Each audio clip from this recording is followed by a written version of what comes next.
The key to fitting your learning activities into your schedule is time management, and it's usually best to use some kind of online calendar tool.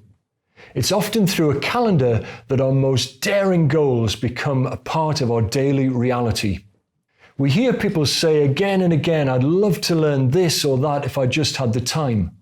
In this chapter, we're going to make time in your calendar and create a learning timetable that corresponds with your lifestyle and your learning goals. Different people have different commitments, of course. If you're working, for example, you'll probably have less free time than a full-time student. But I'd like to propose a general way of organizing a timetable that should apply to pretty much everyone. Again, it's up to you to adapt it to your personal circumstances and your needs. First, start by scheduling in your sleep and your rest.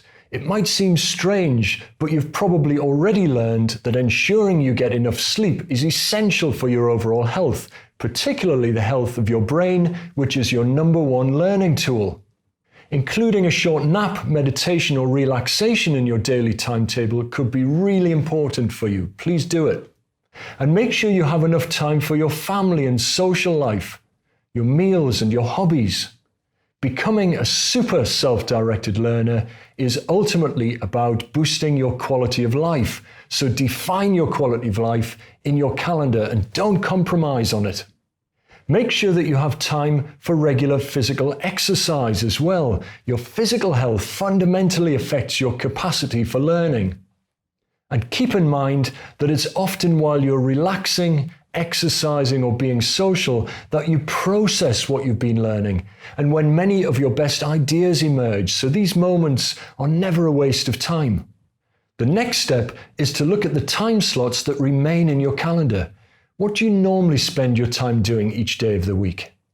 The average person in the UK, for example, spends over 3 hours a day watching TV and internet video clips. Imagine the progress you could make towards your learning goals if you converted just half of that time into dedicated learning time. At this point, you should also account for any commitments you have. For example, if you have regular work hours, add those to your timetable.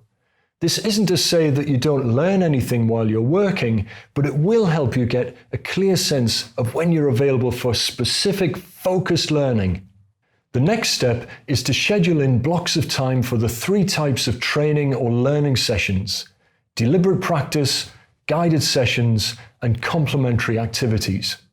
Schedule your deliberate practice first during the time of day when you're at your peak.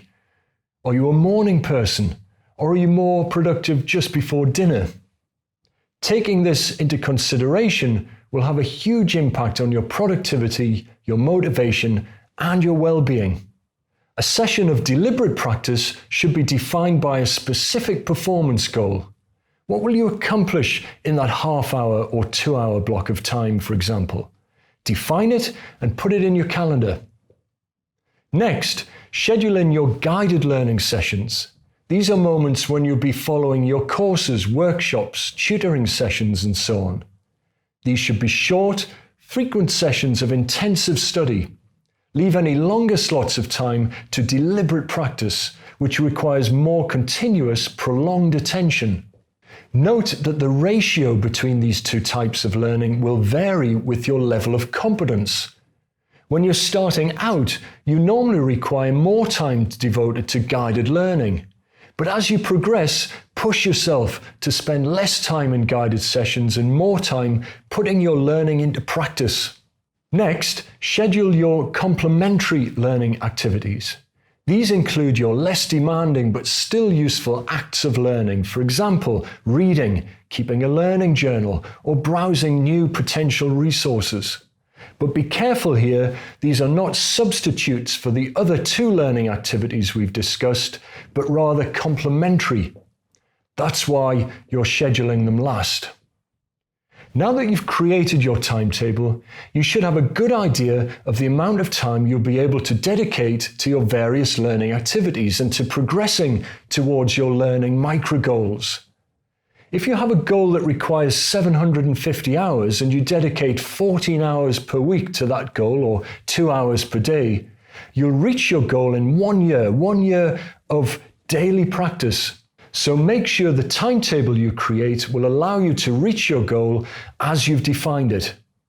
And you can always refine your goal to fit your timetable, of course. And remember, your calendar is not written in stone. However, a super self-directed learner is a conscious learner, someone who keeps an eye on their progress to date and who plans ahead. In the next chapter, we're going to talk about how to get the maximum benefit out of each of your learning sessions.